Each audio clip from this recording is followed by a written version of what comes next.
the Euro and the Copa America, there is a lot going on. Euro a lot less, but Copa America, I do want to talk about it. Not even, again, as we preview it, it's pretty cut and dry. Argentina in a group with Uruguay, Chile, Paraguay, and Bolivia. So basically the comeable South. And then Brazil has Colombia, Venezuela, Ecuador, and Peru. And as you mentioned, even Bolivia in their qualifying, playing on the road in Bolivia at altitude is, I mean, it's incredible. Like it's even that it's fun to watch because it's just this incredible thing of just human endurance to be able to do that. It's the same thing here in the U.S. when teams have to play in Denver or Utah.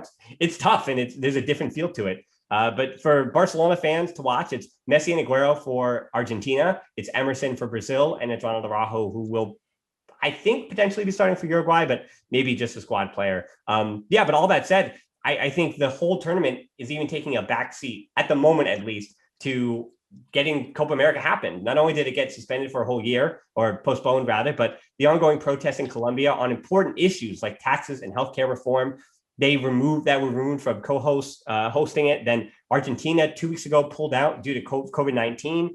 Brazil players protested and eventually agreed, and Brazil will be hosting now, as that country also deals with outrageous numbers of COVID cases. Usually host countries have a huge advantage, but obviously I'm not so sure about that now, and in part to the fact that matches will be held behind closed doors. And I also want to say for the group stages, only the bottom team in either group doesn't advance to the knockout. So I'd say don't panic regardless of what happened in the group stage. It's all about what happens in those three knockout matches. But yeah, the bigger picture here, Levon, is the fact that once the matches start and the lights come on, it's all going to be about, can Brazil win on their home fields again? Can Messi wind up finally winning a major international tournament following his U20 Olympic medal all those years ago? So, or is it going to be Emerson? He'll be raising it for, again, Brazil. We're not talking about that. We're talking about Neymar and blah, blah, blah, blah. Dani Alves is also in that squad. So yes, when the lights come on, we're going to all care about the tournament. It'll be about the football. It'll be about, can Messi win the Copa America?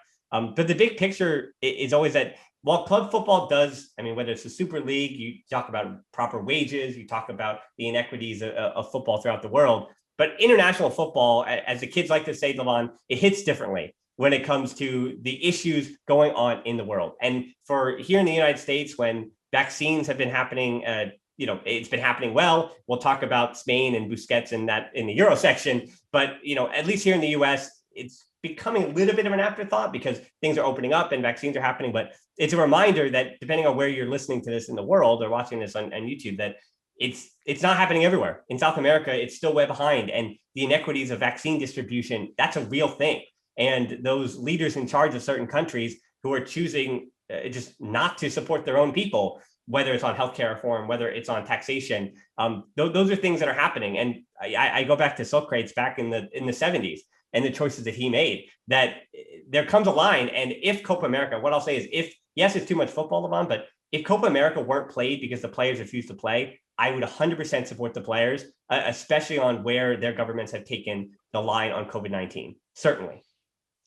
They should just hold a tournament in Venezuela, because Venezuela has been very stable the last 5 years. You know exactly what to expect. It's just terrible year in, year out. There is no COVID, according to Nicolas Maduro. Yeah. So Venezuela would be the perfect spot. Sarcasm. I want to let him know he's really good at sarcasm. That is from Levon. Oh yeah, and I'm also talking about a country where I lived that I love a lot. But our listeners know that there was earnestness in his voice, but no.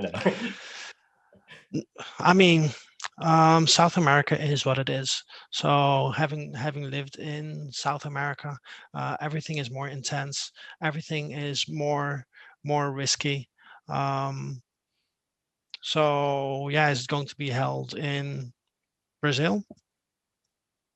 Okay.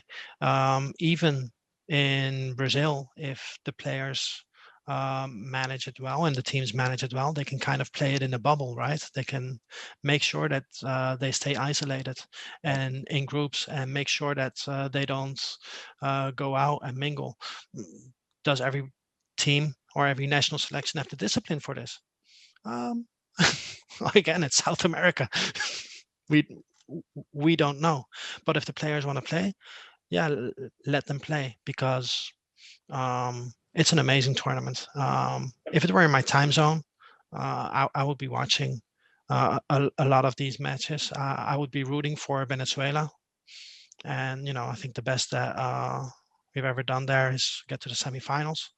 Other than that, yeah, I, I would probably like for Messi to win it, because it's something that they always beat him over the head with, that he doesn't have any international success. So just for that, I would like him to win it. Is it going to happen? I don't know. It's a pretty unpredictable tournament. Yeah. I think Brazil has the same poor luck as Paris Saint-Germain, which is they have a lot of talent, but their emotional leader is this guy called Neymar, and that does not really help at crunch time. But who's to say that Neymar and Brazil are not going to play a brilliant tournament? We're going to see.